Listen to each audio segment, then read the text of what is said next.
Good morning, ladies and gentlemen. My name is Mohammed Karim Atwe, this is Michel Azar, and this is Ahmed Makki. And today, our knowledge question is, to what extent does sense perception lead us to believe in the supernatural? One of our main motives that drives us to the acquisition of knowledge is curiosity. We're always curious about this world and what it contains. And when we come to think about how big the universe is, and about all the various possibilities of life forms that exist outside Earth, we remember that the Earth we live in, is just one of the billions of solar systems in our galaxy. And in turn, there are billions of galaxies in the universe. With the existence, so we, like being a curious person, like myself and like my colleagues, we have come to ask ourselves a question: with the existence of this huge universe, are we the only creatures inhabiting this universe? Today, we are not here to tell you whether the supernatural or any aliens or any supernatural life form exists or not, but we are here to simply explore the mindset of human beings and why they believe or may not believe in the existence of supernatural. First of all, we'd like a show of hands. Who here believes in the supernatural? Okay, so that's most of us.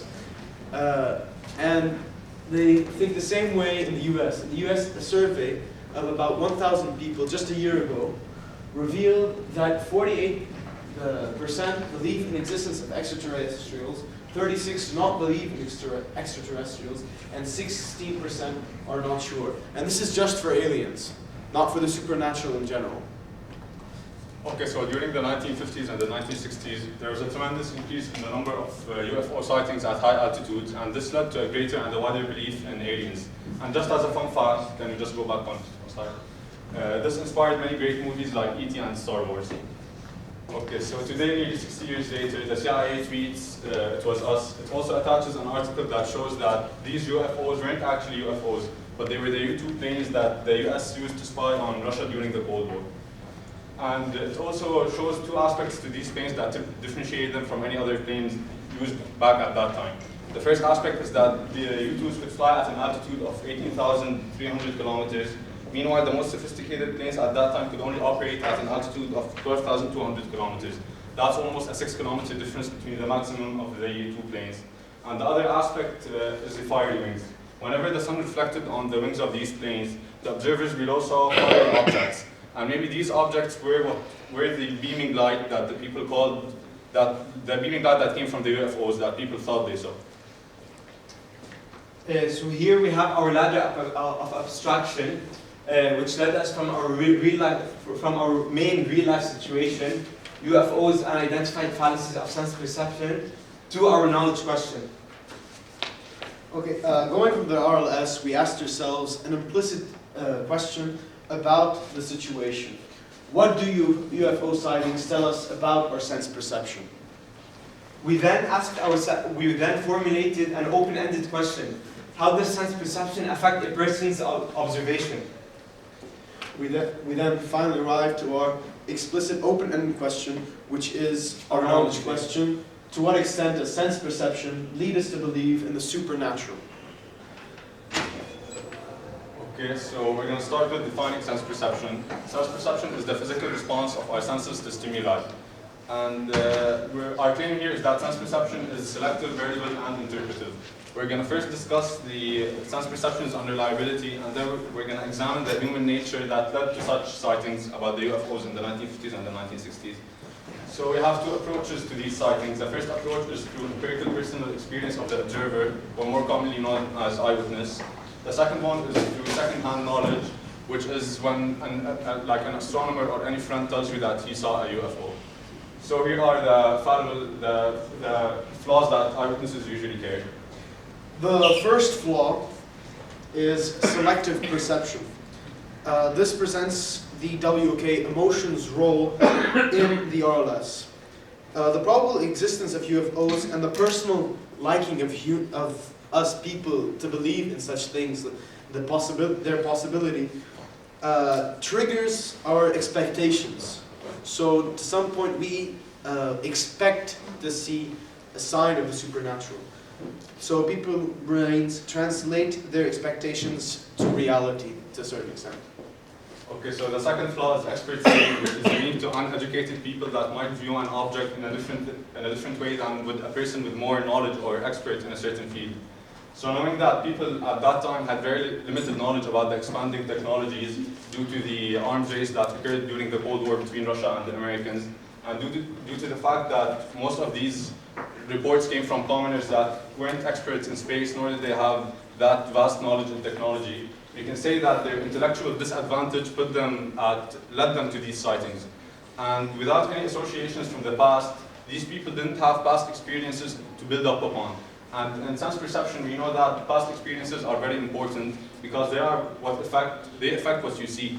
Because as we said in the claim, they are very well interpretive. So based on your memory, you can build upon what you see. So because these people didn't have any prior knowledge, they weren't able to recognize that these weren't actually UFOs. Our third flaw is senses limitation. So the third flaw lies in our own biological limitations. When we use our senses, we are generally adapted to close-up work. So when I use my eyes, for example, I can't see something correctly from 100 miles away. I'd rather see it correctly from a few feet away from me. And when I smell something, like for example, if I want to smell a burger, for example, I'm not going to smell it from 15 meters. I can smell it from a couple of meters away. So our senses are usually adapted to close-up work. But now we're going to focus mainly on the sense of sight or visual sense. So we know that the process of recognition is so basic and so simple and so instantaneous that we do not recall the electric impulses as they hurtle into our brains. Our brains have the ability to simplify information and group them into patterns. Unconsciously, we ignore many stimuli, but at the same time, we may sometimes see what is actually not there. So now we can say that eyewitnesses usually might carry flaws sometimes when they observe something. Our senses to visually perceive something is flawed, or might be flawed. One example is when the eyewitness's emotional and mental state. For example, if the eyewitness was for example, alcoholically intoxicated during the time of the event and during his observation process, then he might not perceive correctly.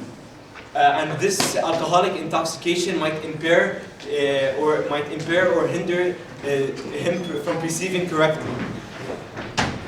Another example would be the stress factor, for example, that the observer is under. If he's extremely stressed, for example, then it's going to impair his chances of perceiving something in a correct manner. Our fifth flaw combines the way of knowing memory with sense perception. This flaw is called reconstructive memory. When we usually perceive something, it is automatically incorporated into our memory. But the question here is it incorporated correctly? After 10 years, will we remember this memory correctly the way it was in real life? We might not. Humans, or the brain, they have the ability to have the unconscious ability to reconstruct their memory,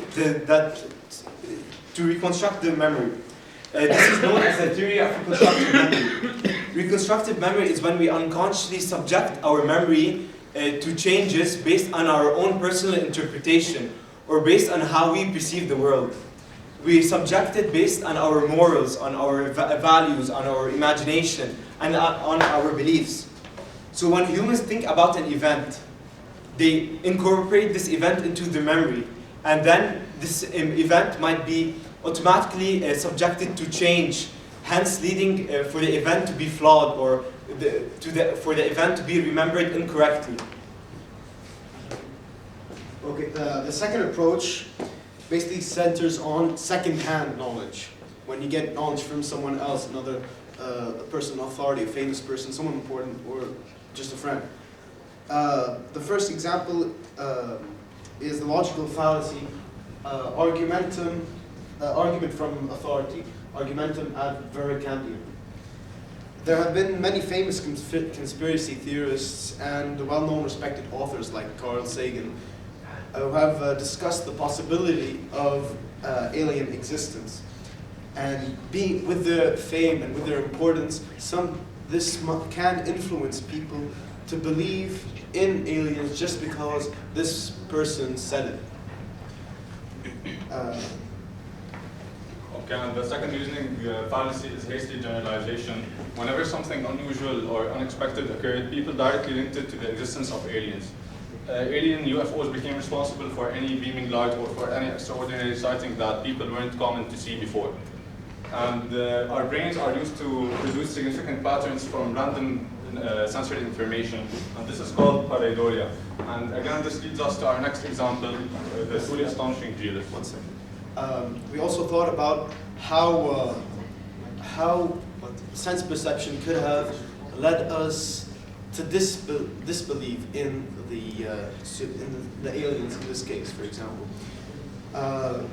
With the development of technology at that time, well, I'd just like to point that in the first 10 years of the 1900s, the first plane was created. And then in the 1950s, at the time of the creation of the U-2 plane, while it was still secret, we had commercial airlines and army planes.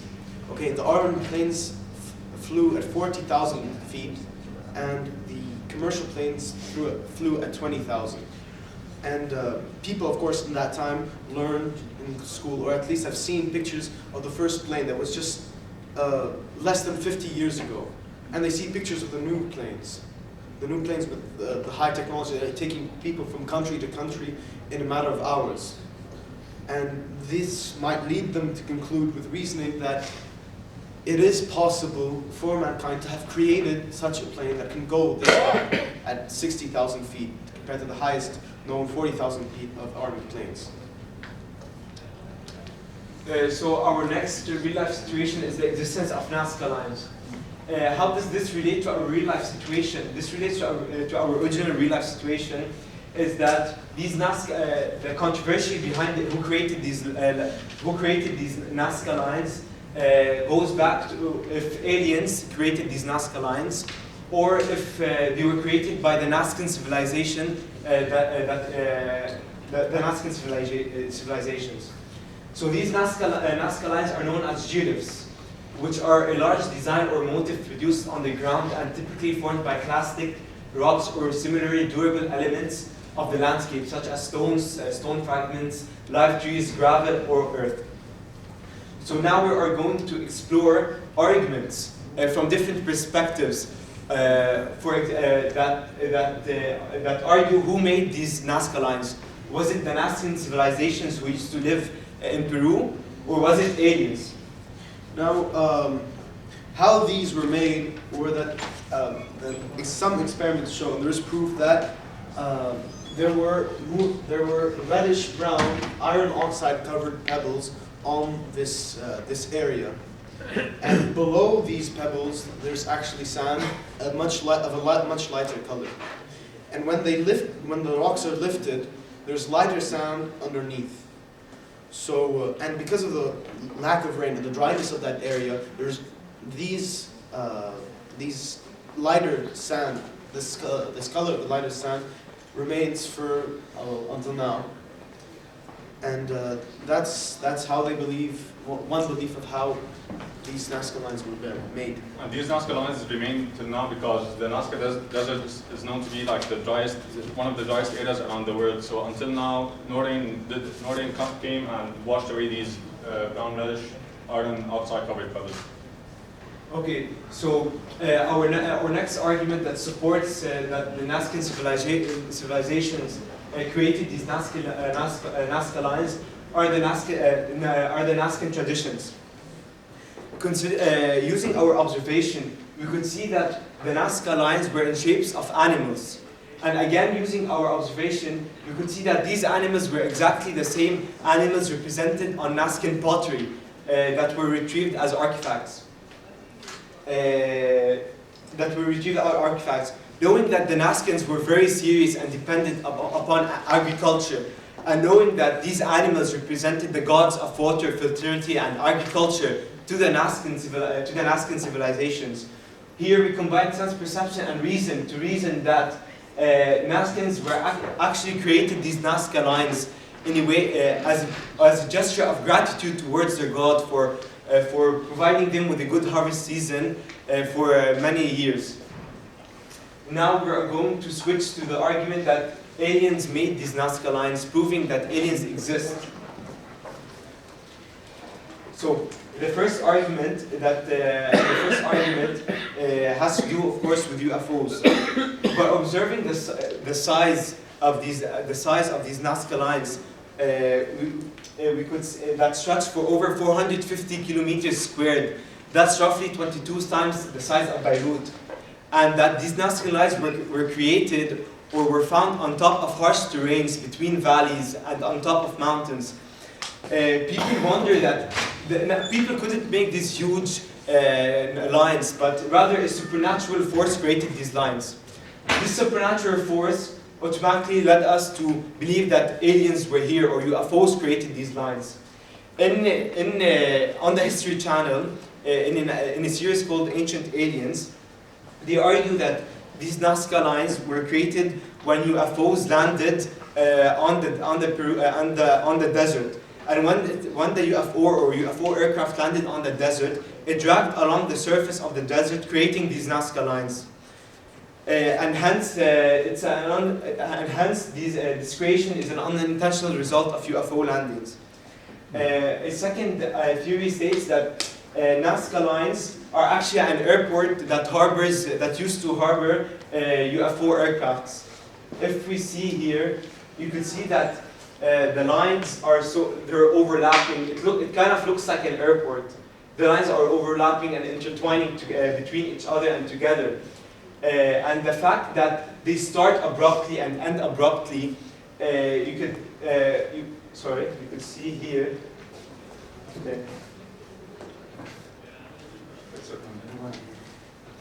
Okay, you can see here that they start abruptly and end abruptly, like we see in the airports. How they start abruptly and how the roads start and end abruptly. So this led us to think that wow, there might have been aliens that actually landed in this desert. Okay, and another point made on that well-known documentary are the finely cut stones. The stones that make up the geoliths and the mountains where these geoliths extend over are so finely cut. One might come to think that people back then didn't have the technology, nor did they have the abilities to produce such fine edges. And all these features require very sophisticated machinery. Therefore, we can say that the aliens' advancements and technology were responsible for these fine edges. However, geologists refuted this because they said that these plateaus occur, they know exactly how these plateaus are produced, and these plateaus occur all over the world. Therefore, just as a counterclaim, we know exactly how these plateaus form. So I think the way it comes on that the ancient civilizations were the ones that were responsible for these Nazcan lines. And just move to the other slide. Okay, and the famous psychologist Daniel Kahneman once said that intuition is a mechanism that takes whatever information is available and makes the best possible story out of the information currently available. So because we don't have that much information about how these Nazca lines were formed till today, and because we didn't know how these plateaus were formed, people directly said, maybe this is another example of hasty generalization, people directly said that there must have been some sort of unnatural superpower that was responsible for these Nazcan lines.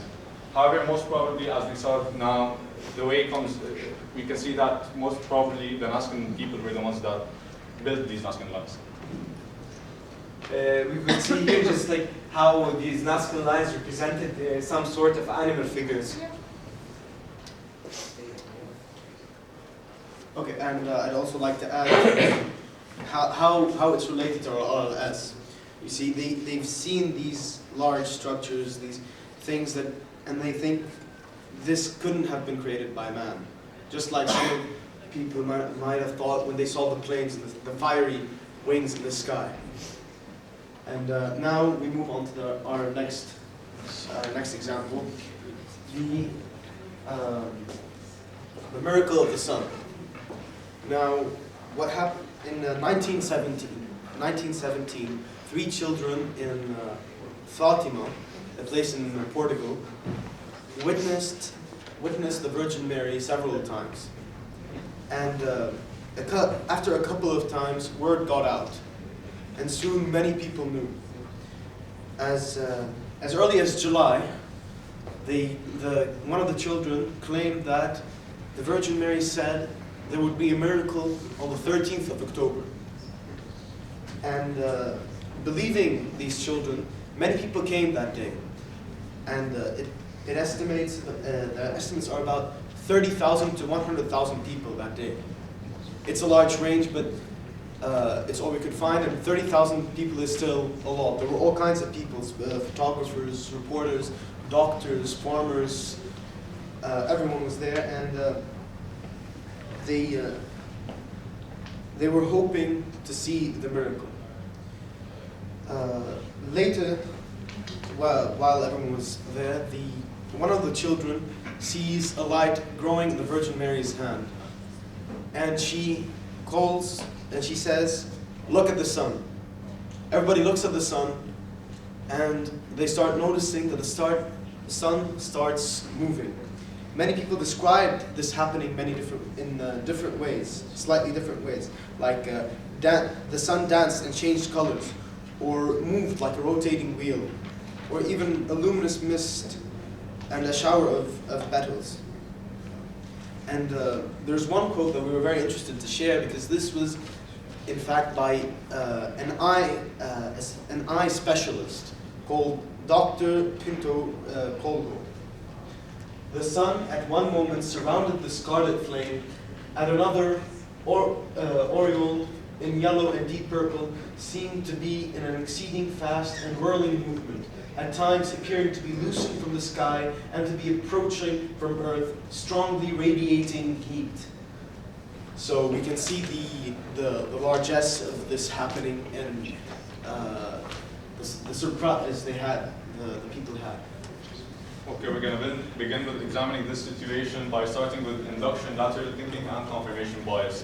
When the people saw the sun move, they knew that it defied all laws of physics. Therefore, they induced that the shepherd's sightings or reports were actually true, because this needs some sort of superpower to do the trick. And they used their lateral thinking to see that what was responsible for the sun's movement had to have some unnatural sort of extraordinary superpowers to do this trick. And again, we can see that this is also a case of confirmation bias, because people didn't search for any other plausible explanation that could explain why the sun moved, which is, I think the case was because their sense of perception isn't that reliable. And I don't know if Michel mentioned it, but some of the people there did not actually see the sun move. Therefore, when they didn't search for any other plausible explanation, they only searched for what suited their beliefs, and they wanted to believe that the Virgin Mary did actually have these superpowers, and that the shepherds did actually see Virgin Mary 3 times. We will explain why. We will explain now why some people did not actually see the Virgin Mary, but through the fallacies that we're going to present now, we're gonna prove that they might have actually seen them through the fallacies.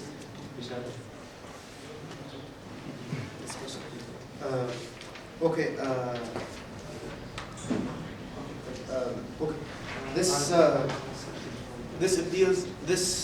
is a special pleading. So this appeals to the people's emotions. Okay. So after knowing there'd be a miracle, so they think there's a miracle, and at some point they want to see the miracle. They want to see proof of the existence of God, and that's a question all of us asks, if there truly is a God. So this appeal to their emotion can highly influence how to what extent they perceive this miracle, or whether they even perceive it at all. Okay, another fallacy would be appeal to common practice. Now we know that the fallacy appeal to common practice states that if X is commonly accepted, then X must be true. If X is commonly accepted, then X must be true. So I would like you to put yourself at the moment of the event, and let's say there's a crowd of 100,000 people around you looking at the sun, and all of them are bewildered by the sun, moving, by the sun's movements. So seeing that people around you are bewildered, wouldn't you start to believe that the sun is actually moving?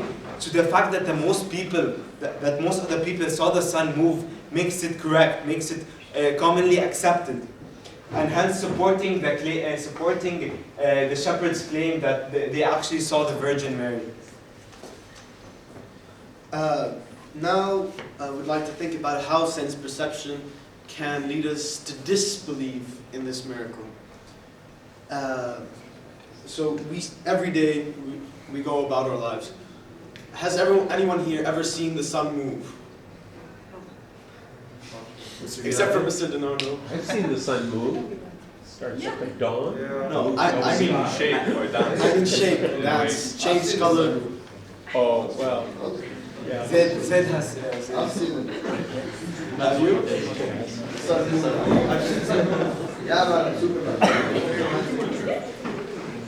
I doubt you have. Anyway, Did you see the sun move? I sure did. Shape, not move. It's incredible.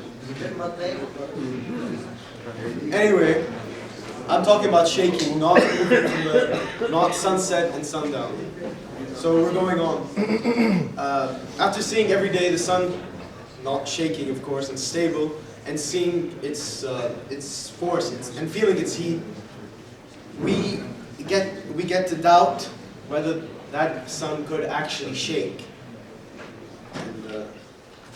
And again, because there's no evidence to support that the sun moved at that time, scientists still now don't have any claim or any theory that shows that the sun can move actually at some times. You can say that the sun's perception of a person can help him here to disregard the supernatural and believe in the physical laws of Earth. Okay. And now, to conclude, we saw that sense perception can lead us to a great extent to believe in the supernatural. We saw this in 3 examples. The first was with UFOs. We saw that sense perception is unreliable, selective, and interpretive. We also discussed the roles of memory, the roles of the human emotion that play a role also in what he cites. And finally, we discussed the fallibility of eyewitness testimonies. We also were able to conclude in the example of the Nazca lines, where we explored how observation led some people to believe that these Nazca lines were created by aliens, or were created by the ancient civilization through sense perception. Okay, now I'd like to think of the applications of what we've discussed. In modern day life, we still do believe in such things that aren't true, like the CIA. So people started believing more in UFOs, but at the end the CIA revealed that a lot of those UFO sightings were because of them.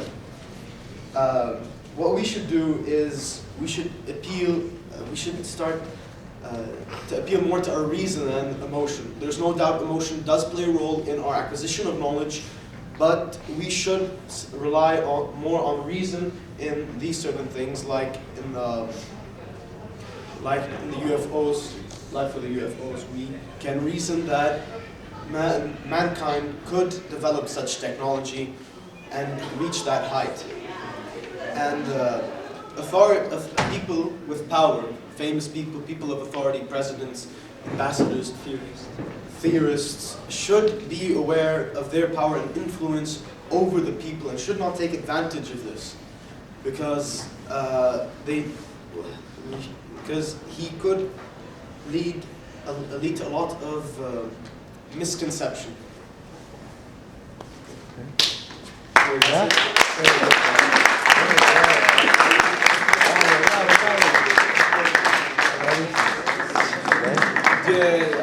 Do any of you have any questions? You talked about emotion versus reason, but what about faith? Okay, for faith, exactly. We're gonna say this part. We have what we know today as extreme religious fundamentalists, or the people that are extreme that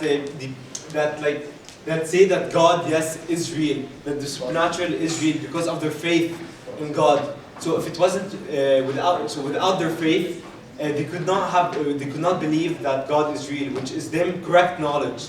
So how they acquire knowledge that God is real through their faith. But what you're saying is because of their emotion, like faith and emotion are intertwined, because when they believe in something, they have to be emotionally connected to it. So Exactly. because of the fact that we have to let go of our emotion and focus more on reason, so we have to also let go of our faith while acquiring knowledge. No, because as I just said, emotion is very important for acquisition of knowledge, and I'm not saying at all that we should disregard emotion, but in some cases we should apply more of our reason into the cases. And my second question is, like we tend to believe authoritative people when they say anything. People in authority. Shouldn't we rely on our own research and on our own path to acquire knowledge rather than believe? Exactly. That's what makes. We understand that the world isn't exactly how you sense it to be when we have entertained other possibilities through maybe research for the facts and through imagination for the fiction. So maybe you should also rely on other authorities, like people that have authority, but you shouldn't like give everything to these people. You should also rely on your senses. Here we're not trying to say that there's no religion or there's no some sort of supernatural powers. We're just trying to examine the human mind and our fallible sense perception to say why sometimes we do think of something as having supernatural powers, but they're actually as we saw in the YouTube example, they were just more sophisticated planes. They weren't UFOs. So we're not trying to yes. If you believe what they say, and you're believing in what they saw, what they heard, wouldn't you be better off living your own life, like what you believe in? Yeah, there should be a balance between your research for the facts, as I said, and through like using your imagination and faith for a certain degree. But you can't rely 100% on. You can't be an extreme rationalist, and you also can't be just rely on your faith and emotion. So it's a kind of balance. Okay, guys. First of all, I would like to say Mabruk. I really enjoyed it. I thought it was a very TOK-driven analysis and presentation. For the most part, it was a fairly smooth presentation.